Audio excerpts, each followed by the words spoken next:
Here we go with another warm-up. Pause the video, give these a try, find the derivative of those first few, and then just an algebra problem after that that we're going to need in this next section.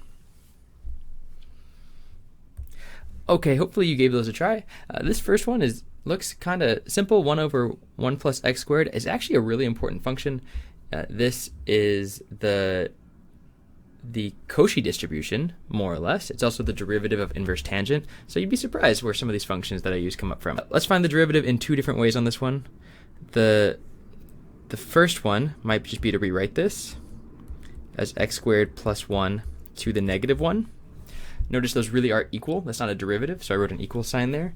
And now I'm going to take the derivative of this thing, and that's going to be, well, I bring the negative 1 down, x squared plus 1 to the negative 2, and then I take the derivative of the inside, so that would be just 2x.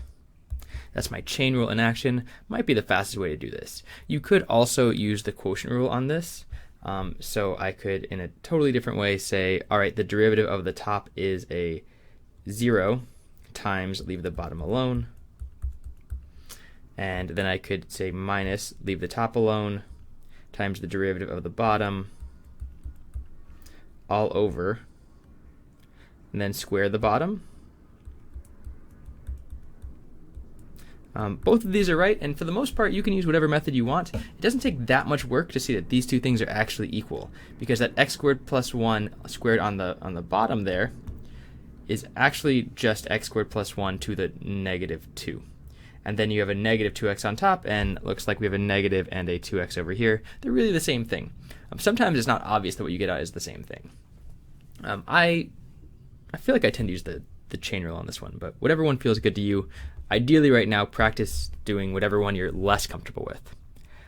Okay, this next one, we're going to do the chain rule again because it might not look like it, but there is an inner and an outer function. That outer function is e to the stuff. That inner function is negative x.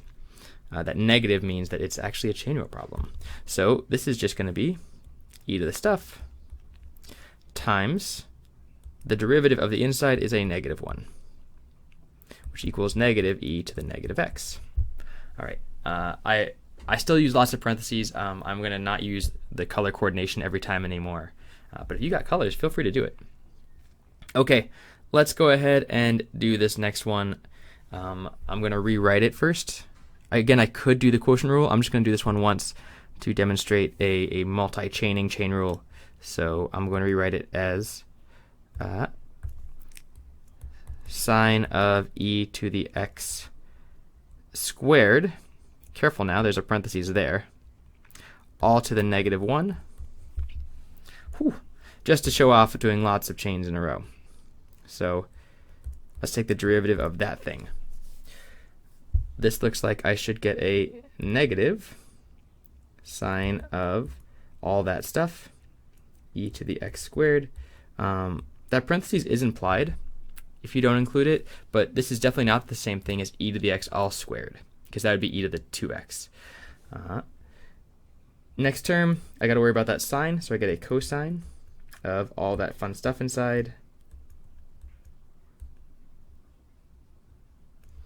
Then I got to worry about the derivative of e to the stuff. So that is e to the all that fun stuff inside. And then I got to worry about the derivative of x squared, which is just a 2x. And I'm going to leave it just like that. Okay, quick side note. That I was saying before, e to the x squared is not the same thing as e to the x squared. You can see this pretty quick by just picking some numbers, right? So I don't know, on your calculator, just compare 2 to the 3 to the 4, which is a giant number, to 2 to the 3, or 3 to the 4, which is a big number but not so big, because this one is just 2 to the 12. So 2 to the 12 is like in the low thousands. This one is actually equal to 2 to the 3 to the 4th is 81. Okay, 2 to the 81 is much bigger, much bigger than 2 to the 12th. Okay, so there is a big difference between those parentheses. You got to be careful when you're taking exponents of exponents. A little sloppy on showing my work there.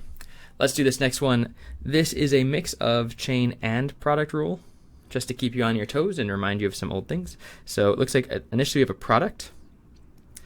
So let's just take the derivative of e to the negative x, which we just did. So this is e to the negative x times negative 1, using my chain rule.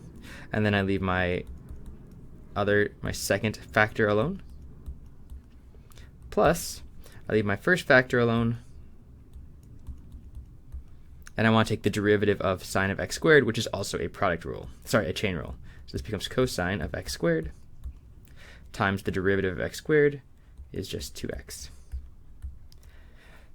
You could certainly write this a little nicer. You could factor out that e to the negative x, but I'm going to leave it just like that. Okay, so that was some practice on mainly chain rule, but certainly you should be practicing your chain and your product rule as you go. If you just focus on one at a time, then it becomes really hard to recall them as you need them. This one is just an algebra problem, but it's an algebra problem that often needs some review. How on earth do I solve for y? So when you have y's on both sides, and you've got maybe x's on both sides too, what you really want to do is pull everything with a y to one side. So I'm going to say this is xy minus 2y, and I'm going to pull everything without a y to the other side. Okay, why on earth would I do that? I do that so that now, if everything on the left has a y in it, I can factor out a y. So this becomes y x minus 2 equals negative x. And once I've factored out, so it looks like y times stuff equals stuff, and both of those stuffs don't have any y's in them, well, now I just divide.